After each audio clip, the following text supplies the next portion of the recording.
The Whale, lançado recentemente nos cinemas, estrelado por Brendan Fraser e Sadie Sink, vem dando muito o que falar por aí, principalmente pelas tentativas de boicote ao filme. Mas como aqui a gente fala de cinema e não desses pormenores, vamos ao que interessa, porque eu tenho certeza que se você clicou nesse vídeo quer saber se o filme vale ou não a pena ser visto. Mas antes eu queria adiantar que esse vídeo aqui será dividido em duas partes. Na primeira metade eu falarei sobre ele no geral, sem spoilers, e depois dou uma análise mais aprofundada junto com as minhas impressões do filme. Então, sem mais delongas, The Whale conta a história de Charlie, um obeso de mais de 200 quilos que não consegue sair de casa e ganha vida sendo professor de inglês online. Enquanto vive sua vida, ele tenta se reconciliar com a sua filha adolescente, Ellie, interpretada por Sadie Sink. O filme conta com um enredo bastante linear, mas que não decepciona no sentido de ser uma história concisa, com conflitos que conseguem mover a história sem esfriar. Até porque o tempo todo existe uma tensão no ar, sempre pode acontecer alguma coisa, seja devido à condição de Charlie, seja pelos acontecimentos envolvendo os outros personagens da trama. Falando no sentido estético, o filme é bastante econômico nos detalhes. Ele nos mostra um ambiente simples, com pouco a se observar. Charlie mora num lugar até que bem arrumado e bonito, diria até que bem limpo, e eu acho que esses detalhes são graças à sua enfermeira, Liz, responsável por outra grande atuação do filme. E falando em atuações, Brendan Fraser tá sim muito bem no papel. Ele já fez outros filmes dramáticos anteriormente, eu já tinha visto ele indo bem assim antes. Então pra mim não foi lá a grande surpresa, mesmo assim eu fico feliz que mais pessoas estejam reconhecendo a qualidade do ator. A Sadie também entrega bem, algumas vezes um pouco até demais pro meu gosto, mas em geral todos se destacam, cada um com a sua respectiva missão ali no filme. A trilha sonora é imersiva, nada muito destacado porque o clima é bem realista, como geralmente é em filmes de drama. A paleta de cores ajuda no realismo, mas também serve a alguns outros propósitos, me lembrando um pouco de One Hour Photo, onde a iluminação era usada de forma similar. Vídeo aqui no canal inclusive. Enfim, o filme emociona como um todo, é eficiente no que se propõe a fazer, entrega com bastante eficiência a dura realidade de um homem preso em casa, tendo como pior inimigo a si mesmo. Mas isso tudo você consegue perceber pelos trailers e tudo mais. Se você ainda estava em dúvida se poderia dar uma chance a The Whale ou não, a resposta é sim. Assista sem medo de ser feliz. Ou sem medo de chorar, porque às vezes o pior da vida é o que desperta o melhor no ser humano.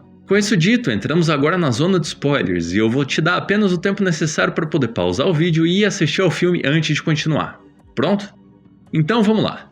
The Whale começa com Charlie no ápice da degradação, aceite você ou não. O que vemos logo na cena inicial é algo que eu não queria ter visto assim tão gratuitamente. Felizmente foi pouco gráfico e como todos vocês já devem ter visto, eu não preciso entrar em mais detalhes, certo? Mas por que eu falo que foi o ápice da degradação humana? Porque o filme é sobre isso, sobre a degradação de Charlie e como ele jogou a sua vida fora em uma espiral de destruição. Quando Charlie quase morre enquanto se masturbava assistindo pornografia acima do peso e fazendo com que seus batimentos cardíacos ultrapassassem uma barreira que não deveria ter sido ultrapassada, o condenando à morte se não procurar um hospital o mais rápido possível, nós temos o nosso ponto de partida aí. Charlie tem uma semana de vida se não procurar um hospital, e como ele deixa claro desde o início que não vai fazer isso, então é só esse tempo que ele vai ter mesmo. Nesse mesmo instante temos a introdução de Thomas, o missionário, e da enfermeira Liz, duas pessoas que estão tentando ajudar Charlie naquele momento. Um por motivação religiosa, Thomas, e a outra simplesmente por querer fazer o bem, no caso da Liz. Nesse momento nós vemos que Charlie tem muitas alternativas para tentar melhorar, tentar sair do buraco que se enfiou e ainda não sabemos ao certo qual fundo ele tá nesse abismo. Mas como o filme literalmente teve como cena de abertura o mais baixo que uma pessoa poderia chegar, acima do peso, tendo um ataque cardíaco por masturbação enquanto corrigia trabalhos de alunos online, a reação natural do espectador é imaginar que haverá uma melhora no decorrer do filme. Um desenvolvimento do personagem Charlie de uma baleia para uma coisa maior. Uma pessoa melhor, mas nós sabemos que não é isso que acontece, porque como Charlie tem apenas uma semana de vida, tudo que ele quer é deixar algo de bom para trás, um legado que se preze, e por isso ele tenta se aproximar de Ellie, por isso ele tenta se tornar um pai mais presente para ela, porque honestamente nenhuma tentativa de esforço seria suficiente para ele naquela situação, porque Charlie tá preso em uma espiral de degradação e toda vez que ele tenta sair dessa espiral, ele é tragado de volta para ela, ainda com mais força. E um ótimo exemplo disso é a cena em que, antes de pesquisar sobre qual grave é a sua situação de saúde, ele pega um chocolate na gaveta, mas depois de pensar um pouco sobre isso, ele guarda o chocolate de volta. Isso é uma possível tentativa de melhora por parte de Charlie, mas a partir do momento que ele recebe uma notícia ruim, que o faz pensar que não existe chance de recuperação, ele pega logo uns 3 ou 4 chocolates da gaveta e começa a comer um a um rapidamente. Esse é o nível de degradação em que Charlie está envolvido, e no começo parece que é apenas pelo fato de ser obeso, mas a verdade é que Charlie é uma pessoa ruim, tentando ser um pouco menos pior antes de morrer. E nós, espectadores, espectadores, só descobrimos isso com o decorrer da história, através de decisões do passado, que mostram o mesmo padrão de degradação, tentativa branda de melhora e degradação ainda maior logo em seguida. Primeiro, Charlie, muito perdido, se casa com uma mulher e tem uma filha, provavelmente negando a sua própria natureza, o que fez com que ele cometesse o primeiro erro, que foi um dos maiores, abandonar a esposa e filha pequena. Eu diria que o erro inicial aqui foi ter enganado a mulher e enganado a si mesmo desde o começo, mas como o erro mais visível é o do abandono, seguimos por ele. Esse erro é combinado com outro ainda maior, ter trocado a esposa por um aluno da faculdade, que mesmo que fosse alguém mais velho e que ele tivesse esperado o curso terminar para se envolverem, foi uma atitude errada e mesmo que vocês não julguem como errado, a cidade retratada na história parecia muito pequena e não tem nada pior do que o julgamento diário dos seus pares. Isso fez com que ele caísse no primeiro nível de decadência, mas mesmo assim ele tentou ter uma melhora, ele tentou ter uma recuperação, tentou construir uma vida com seu novo namorado, assumindo seu eu verdadeiro e dando vazão à sua verdadeira essência. Infelizmente, no decorrer desse processo, seu namorado partiu, houve essa perda, e foi a partir dessa perda que agora, não com a degradação moral, mas sim com o luto e a depressão que seguiram a partir disso, que se inicia o novo ciclo de degradação, o ciclo em que Charlie não mais se preocuparia consigo mesmo e se veria tragado mais uma vez pelo Vortex, que puxa sua vida pro abismo que só tem um fim,